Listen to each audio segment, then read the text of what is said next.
کیا پڑھنا ہے؟ بی بی عائشہ صدیقہ طیبہ طاہرہ رضی اللہ تعالی عنہا نے نبی پاک سے سوال کیا تھا، حضور کہ اگر مجھے لیلۃ القدر مل جائے تو میں کیا پڑھوں؟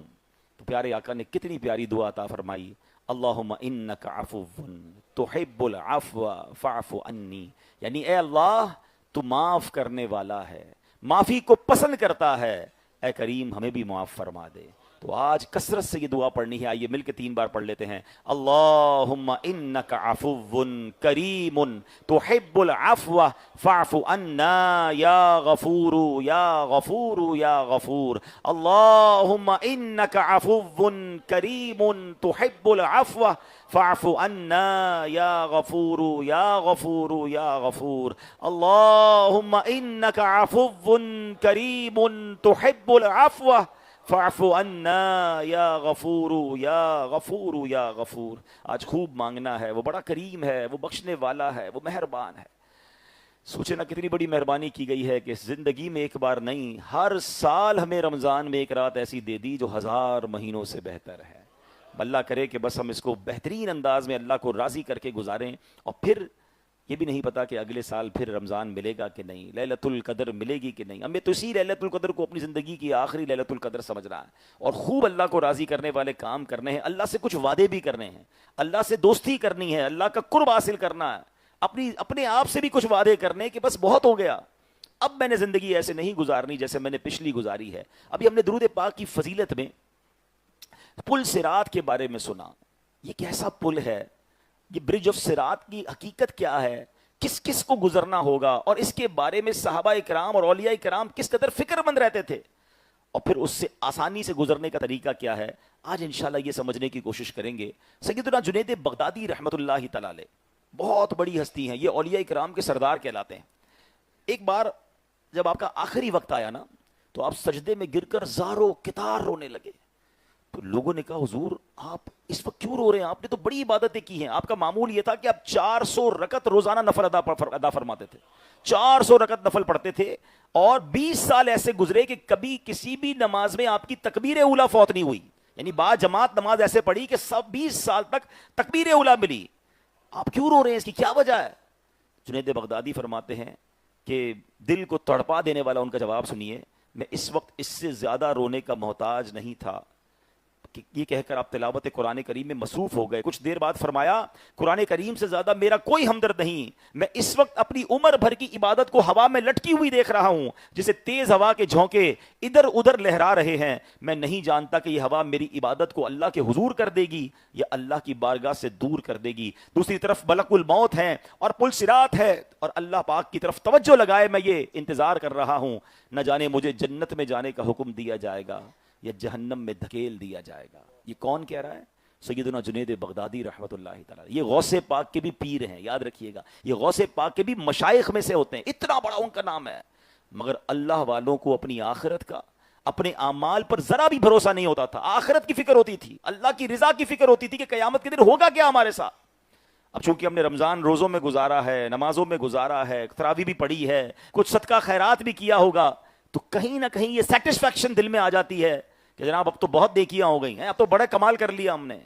نہیں، ہمیں تو پتہ ہی نہیں ہماری نیکیاں قبول ہوئی کہ نہیں، ہمیں تو اللہ ہی سے عرض کرنا ہے کہ مولا جو کیا ٹوٹا پھوٹا کیا، جن کے سجدے قبول کیے، جن کی تراویح قبول کی، جن کے روزے قبول کیے، میرے مولا ان کے صدقے ہماری عبادت قبول فرما لے۔ تو ہمیں اللہ والوں کی اس ادا کو یاد رکھنا ہے، اور آپ کا یہ جو انداز تھا پل صراط کے حوالے سے، یہ ہمیں غور کرنا ہے۔ یاد رکھیے قرآن مجید فرقان حمید میں اللہ ارشاد فرماتا ہے وَإِن مِّنكُمْ إِلَّا وَارِدُوهَا، اور تم میں سے ہر ایک دوزخ پر سے گزرنے والا ہے، یعنی ہر کسی کو دوزخ سے گزرنا پڑے گا، دوزخ کو کراس کرنا پڑے گا۔ اب اس کا انداز کیا ہوگا کہ پل صراط کو جہنم کی پشت پر رکھا جائے گا، ہر ایک کو اس سے گزرنا پڑے گا۔ ہاں جو مسلمان ہوگا وہ سلامتی سے گزر جائے گا، اور جو غیر مسلم ہوگا، بے ایمان ہوگا، وہ کٹ کر جہنم میں گر جائے گا۔ But everybody have to cross fire of hell with